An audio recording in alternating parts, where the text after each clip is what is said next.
Chapter 20. The Hidden One. Decima parked near the bakery they called the Londis. It wasn't fancy, just a corner shop that served warm pasties and fresh breakfast, rolls in the mornings. But the smell as you walked in, buttery and full of peppered bacon, always made her stomach twist in the best way. She'd ordered her usual egg and bacon, extra salt. Daniel had gone for a Cornish, pasty in one of those lukewarm coffees that always came in white cups with no label. They ate outside, sitting beneath an old oak tree, the early light catching on the dew around them. That's when it happened. I had another dream, she said suddenly. Daniel looked up from his pasty, chewing slowly. Yeah? It was my dad, but not from when I was little. It was like I saw him as he was a few years before he died, like I was remembering something, but I never lived it. He was telling me about a house, an old one, out past the cottages. You walk up the lane, past the turn, and there's this big farmhouse. It's all done up now, posh. But before it was empty, half falling in. Daniel listened, silent. In the dream, she went on, he was telling me about builders working on the place. About what they found. She paused.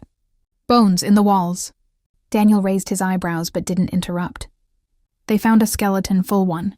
Years ago, bricked in behind a wall upstairs. A monk, Dad said. Hiding. From the Roundheads. Soldiers from long ago. They sealed him in alive. And that wasn't even the worst of it. Her voice dropped. Later, when new builders came to convert the place, they found more. Parts, limbs, in the walls. In the trench for the water pipes by the front porch, right and left side of the path. My dad said it wasn't just an accident. It was like the house had swallowed people. She stood, brushing crumbs off her coat. I need to see it, today. The walk took longer than expected. The path wound up from the long disc through a mix of pavement and earth. Some parts laid properly, others just packed down track. Past the tidy cottages, newer houses with trimmed hedges and painted fences. Then the road narrowed, pavement vanishing altogether. Trees crept closer. A side lane veered off, barely visible if you didn't know it was there. But Decima's magic tugged her forward. She knew this was the place. The house stood at the end, exactly as her dad had described. Done up now, clean windows and painted walls. But the bones of it were old, older than anything modern could hide. The porch still jutted out. The stone path leading up to it had been disturbed. New mortar in places, fresh earth that hadn't quite settled properly. Decima stepped forward. She felt the shimmer before it hit, spine to skull, a chill that wasn't from the air. She crouched near the porch, placed a hand to the ground. It answered. Magic, cold, thick with memory and pain. Below her fingers, in the earth where they'd once dug for gas and water lines, lay more than pipes. Bone, real, human. She rose, walked the perimeter of the house. The wind was still. The house felt watchful. Inside, the walls had clearly been treated. New stone pointed cleanly, as if someone had tried to wipe away what had come before. But you couldn't scrub out history that deep. She paused at the side near the stairwell. There just visible a crack in the stone. A fragment of bone, an elbow joint, white, dry, hidden, but not fully. Her heart pounded. She didn't speak. And then, from nowhere, a whisper brushed her ear. He never left. She turned, no one. But a shimmer passed over her vision. A man in robes, pressed into stone, his eyes wide with fear. Others outside the wall, sealing him in. Not cruel, just doing what had to be done. Then, another flash. Different time, different bones. Screams, iron trays, sacks. More limbs packed into the structure. Hidden. Generation after generation, the house had swallowed the dead, and no one had stopped it. She stumbled back, hand catching on the stone. The shimmer receded. She moved to the back room where part of the house had once collapsed. The wall there had been rebuilt, but her magic saw the truth. There was a void behind it, something else. Not just bones, not just memory, something waiting. She pressed her fingers to the stone and whispered an old Welsh spell, not to open it. Not yet, but to mark it. Bydaf indigofio, I will remember you. Outside, she etched a rune into the porch with the edge of her ring. Just deep enough. Just enough to return. Not enough to wake anything. Yet, Daniel stood by the trees, waiting. She looked back once, then turned and walked away. The farmhouse didn't creak like it should have. The wind rolled over the slates and under the eaves, but the house held its breath. Decima stepped through the shadowed doorway again. this time with the shimmer curling closer, almost clinging to her boots. She shouldn't have come alone, but the moment she crossed the porch, she felt it again, like a hand on her back.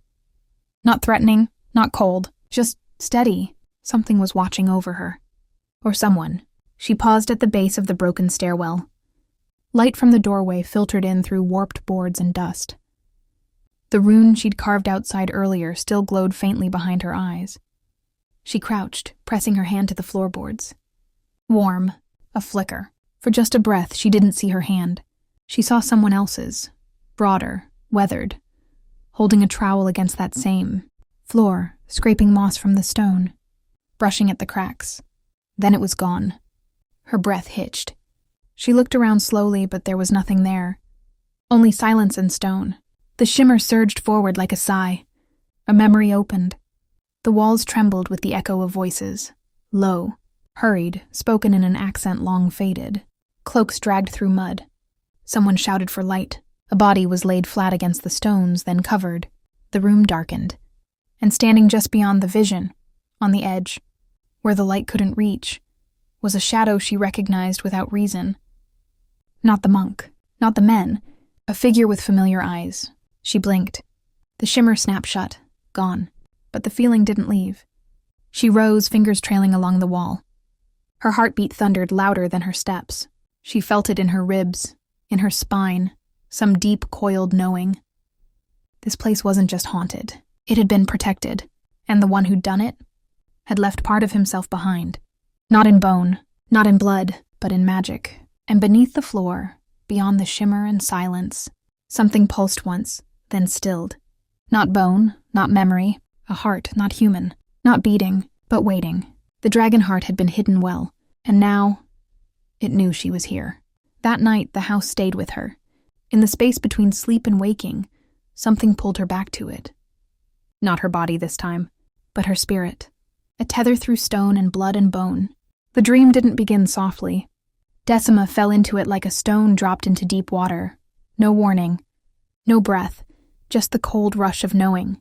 She stood inside the farmhouse again. Though everything was dimmer now. Shadows stretching long and far. Dust hung in the air, unmoving. The shimmer wasn't just present. It pulsed like a second. Heartbeat beneath the floor. Then she saw him. The monk. He stepped from behind the broken stairwell. Robes tattered, face lined not by age but sacrifice. His hands were blistered. Skin marked with ancient runes that glowed faintly as he approached. "You heard it," he said. "Not a question, a truth." Decima nodded. "The heart still waits," he whispered. "And it must. Until the fire and the storm are one." She wanted to ask what that meant, but her voice didn't work here.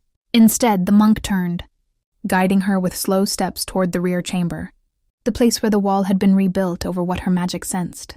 "They came for power," he said. "Men with steel and fire, but they could not hold it. They never could." He knelt at the wall, pressing his palm against the stone. A glow spread from his touch, white, then blue, then deep, throbbing red. Behind it, something answered. "I gave everything to seal it," he said, voice shaking. Blood, bone, name. "I bound myself to the stone, so it would never wake until the right soul came."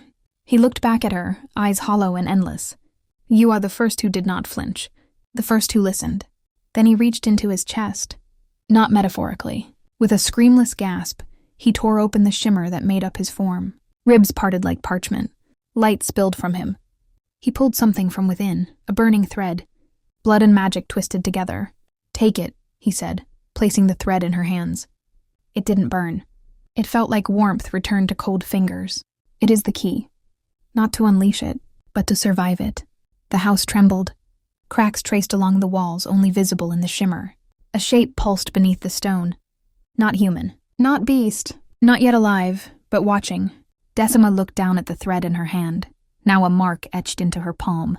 Like a rune only she could read. When she looked back up, the monk was fading. Dust to memory. "Remember me," he said. Not as the guardian, as the first to fall. Then he was gone. She awoke in a sweat, the mark still glowing faintly beneath her skin.